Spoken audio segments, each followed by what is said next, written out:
Cerita ini adalah adaptasi dari kisah nyata yang dialami oleh Devi saat mendaki Gunung Cikuray yang dikirim ke email kami. Berbagai hal mistis yang terkandung dalam cerita ini adalah nyata, namun nama-nama yang terdapat dalam cerita sengaja disamarkan untuk melindungi privasi dari tokoh sebenarnya. Sebut saja nama saya Devi. Pada tahun 2017, saya dan 3 orang teman kuliah saya, yaitu David, Nurul, dan Tian, naik Gunung Cikuray via pemancar. Pukul 10 pagi, kami berangkat dari base camp ke pos 1, yaitu pos registrasi. Di pos registrasi ini terdapat tempat registrasi. Setelah kami melakukan registrasi, kami langsung bergegas memulai perjalanan. Sekitar jam 1 siang, hujan pun turun. Tetapi kami terus melanjutkan perjalanan. Sesampainya di pos 4, kira-kira jam 5 sore, karena keadaan gak memungkinkan buat dilanjut, ditambah kami semua sudah kedinginan dan lumayan lelah. Akhirnya kami memutuskan ngecamp di pos 4. Di pos ini terdapat area yang luas dan strategis buat ngecamp. Singkat cerita, malam harinya ketika kami semua lagi di dalam tenda, tiba-tiba di depan ada suara perempuan nyanyi. Sontak semua heran dan takut karena yang ngecamp di sini cuma rombongan kami. Keesokan paginya, setelah makan dan beres-beres, kami langsung melanjutkan perjalanan. Sesampainya di pos 6, kami istirahat sebentar. Sewaktu kami istirahat, tiba-tiba Nurul teriak, "Astagfirullahaladzim." Sontak kami kaget. Saya berkata, "Ada apa, Rul?" Dia hanya diam dan meminta kami semua untuk melanjutkan perjalanan. Lalu kami sampai di puncak sekitar jam 12 siang. Di sana kami menikmati pemandangan dan berfoto-foto, lalu bergegas untuk turun. Waktu itu kami turun kira-kira sekitar jam 2 siang. Oh ya, di puncak Nurul cerita, katanya pas di pos 6, dia melihat kakek-kakek di belakangnya, makanya dia teriak. Sesampainya di pos 5, kami makan dan ngopi sebentar untuk isi tenaga perjalanan pulang. Tidak lama kami berjalan, tiba-tiba turun hujan yang lumayan deras. Singkat cerita, setelah maghrib, David minta break sekaligus mempersiapkan senter untuk trek malam dan mengatur posisi. David di paling depan dan saya paling belakang. Di situ hawa sudah mulai berbeda, mulai agak aneh. Saat kami mulai melanjutkan perjalanan, gak lama saya berjalan. Tiba-tiba saya mendengar suara raungan dari sebelah kanan saya. Mungkin itu suara binatang buas, tetapi agak berbeda.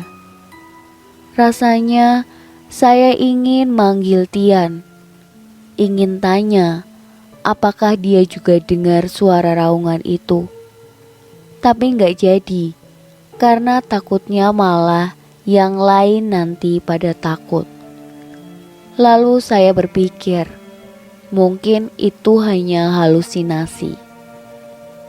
Setelah berjalan cukup lama, ternyata terdengar lagi suara raungan itu, dan lumayan lama suaranya, seperti mengikuti kami.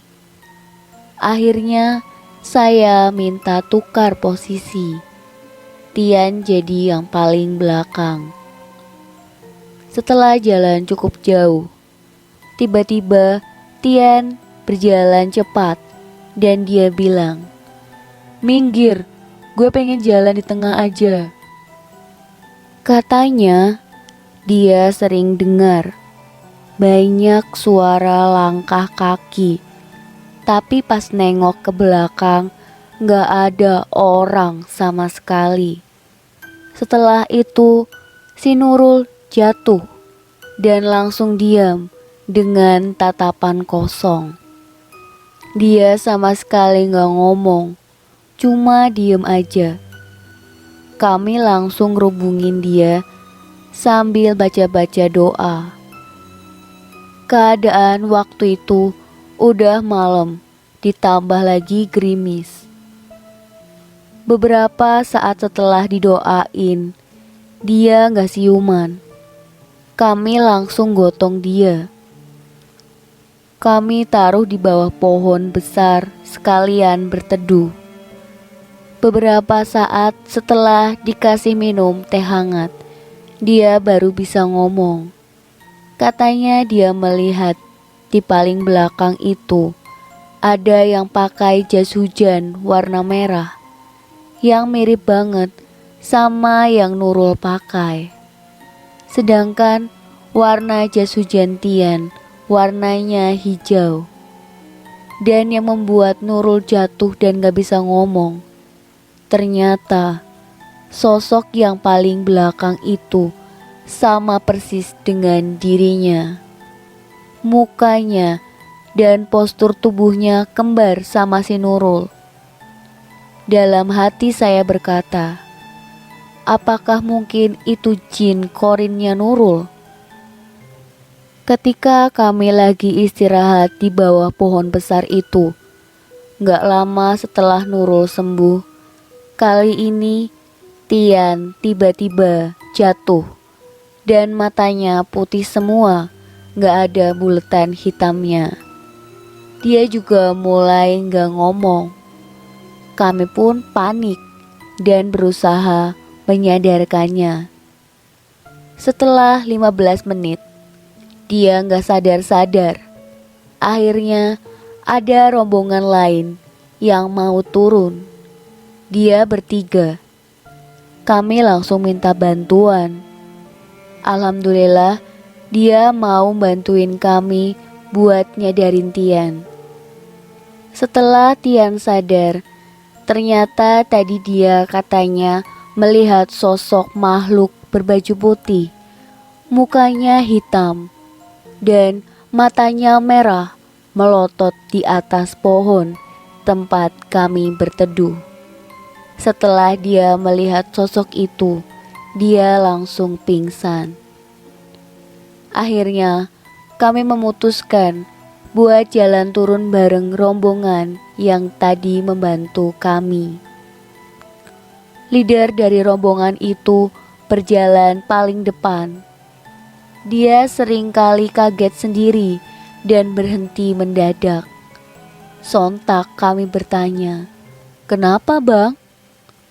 Dia hanya diam, seolah-olah menyembunyikan sesuatu. Setelah keluar dari hutan, lega rasanya. Tapi tiba-tiba leader dari rombongan itu kaget lagi dan dia bilang, "Wah, ada mata, mundur pelan-pelan, jangan ada yang panik atau lari." Kami semua berpikir mungkin dia lihat hantu.